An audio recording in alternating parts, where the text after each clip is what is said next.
Voici le nouveau monospace de Chevrolet. Dénommé Orlando, comme la ville de Floride, il est long de 4,65 m, soit 6 cm de plus qu'un Citroën C4 Grand Picasso, et à 1 cm seulement d'un espace court. Doté de 7 places en série, il sera disponible à partir de février 2011 avec 3 motorisations, un 1,8 litre essence de 140 chevaux et 2 diesels de 130 et 163 chevaux.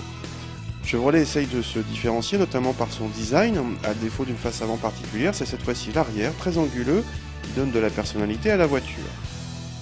En montant à bord, on serait presque impressionné par la hauteur de la console centrale, couronnée ici par l'écran du GPS au passage bien placé.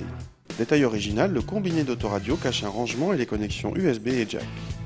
Le combiné d'instruments fait un peu rétro, très simple avec son éclairage bleu. La qualité de présentation n'est pas à la hauteur de la catégorie avec des plastiques peu flatteurs et quelques assemblages irréguliers. A l'arrière, surprise pour un monospace, on ne trouve pas de siège individuel mais une banquette qui ne peut même pas coulisser. Seul le dossier est réglable en inclinaison. C'est pauvre en modularité. Cette banquette se rabat en portefeuille pour laisser le passage vers la troisième rangée. Là, les sièges sont escamotables très facilement. Les passagers y sont correctement accueillis en termes d'habitabilité à condition que les passagers de la banquette redressent un peu leur dossier. Côté coffre, l'Orlando n'est pas un modèle du genre avec seulement 454 décimètres cubes en configuration 5 places. Pour rappel, le C4 Grand Picasso atteint quand même 575 décimètres cubes dans la même configuration alors qu'il est plus court. Et en 7 places, il n'y a quasiment plus de coffre, mais cela est en revanche habituel sur le segment. Si l'Orlando ne nous a pas vraiment convaincus à l'intérieur, il nous a agréablement surpris sur la route.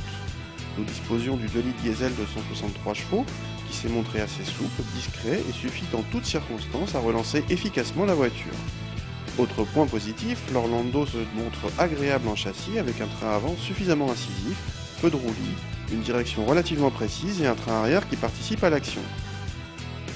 Le confort n'est pas oublié, même si nous vous conseillons de ne pas choisir les mêmes roues de 18 pouces optionnelles que celles de notre voiture. Reste à aborder un autre point fort de la voiture, le tarif.